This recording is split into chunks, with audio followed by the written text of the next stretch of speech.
Je vous en parlais en titre, 82% des DRH se déclarent au bord de l'épuisement. Directrices et directeurs des ressources humaines en première ligne face aux salariés et de plus en plus confrontés à une perte de sens de leur métier. L'œil du 20h a mené l'enquête. Margot Subra-Gomez avec Laurent Desbois et Marie Cazot. Dans un monde du travail parfois impitoyable, prise en étau entre direction et salariés, les ressources humaines sont en première ligne. Certains DRH craquent et dénoncent des pratiques illégales de leurs entreprises, comme vous le raconte ce soir l'œil du 20h.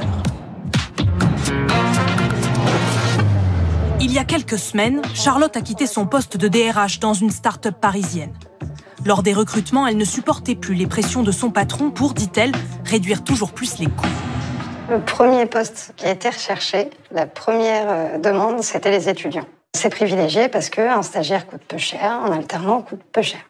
Des stagiaires pour faire le travail de salariés et pour les candidats plus expérimentés, des promesses de CDI, pas toujours honorées. Les candidats nous contactaient en voyant une offre pour un CDI. Je communiquais avec eux sur le principe du CDI en demandant les prétentions salariales. Dès que je présentais les candidatures, la première question du PDG, c'était « En freelance, c'est possible ?» Ça m'a dégoûté du métier. Et aujourd'hui, je me pose beaucoup de questions sur ce poste-là. Une perte de sens, des consignes que certains n'acceptent plus. En désaccord avec sa hiérarchie, un DRH nous a confié l'enregistrement d'une conversation avec sa patronne, présidente d'un géant mondial du conseil. Sans détour, elle lui demande de licencier une centaine de personnes, les moins à l'aise avec les outils numériques, sans passer par un plan social, trop cher et trop contraignant à ses yeux. Pourquoi j'ai pas voulu faire un plan social, c'est parce que je voulais pas avoir tous les jeunes qui vont devoir partir et me garder tous les vieux de la vieille. Je choisis les gens que je fais partir, donc les plus, entre guillemets, les moins performants, ceux les moins performants, ou ceux qui correspondent le moins bien à ce qu'on veut faire de la boîte, qui est maintenant très automatisé, très plateforme, très tech. La dirigeante va même jusqu'à suggérer au DRH d'inventer des motifs de licenciement. Pourquoi on ne fait pas de l'inaptitude sur une personne qui a 2 ans de la retraite parce qu'elle n'est pas du tout digitale, on pourrait passer par la médecine du travail. Enfin, je sais rien, moi je pense qu'il faut être créatif. On va attaquer une population qui n'a pas envie de partir. Et c'est avoir des dossiers un peu blindés dès lors que le salarié il est un peu limite sur ce qu'il délivre. C'est-à-dire monter des dossiers, on a 6 mois devant nous là. Le DRH serait-il devenu un simple exécutant ? Jusque dans les années 70, ce poste s'appelait encore directeur du personnel. Mais avec la libéralisation de l'économie, il devient responsable des ressources humaines.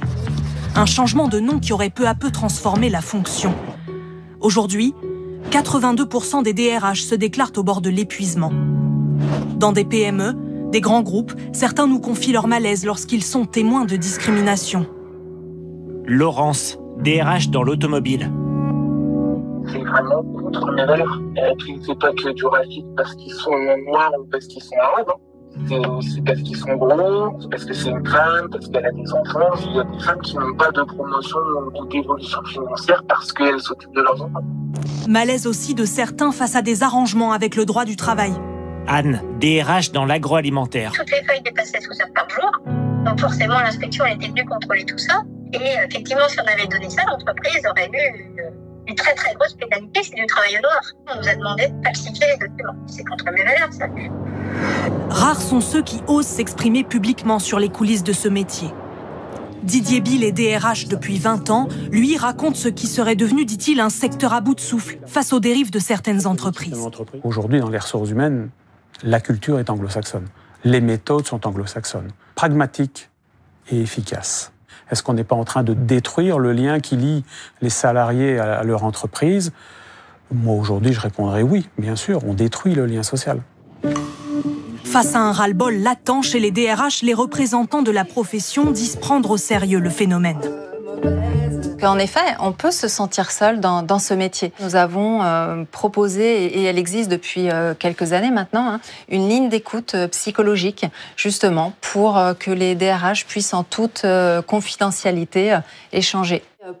L'association a mis en place des groupes d'échange et de parole partout en France pour ses 5600 membres DRH. De quoi peut-être lutter contre la crise des vocations.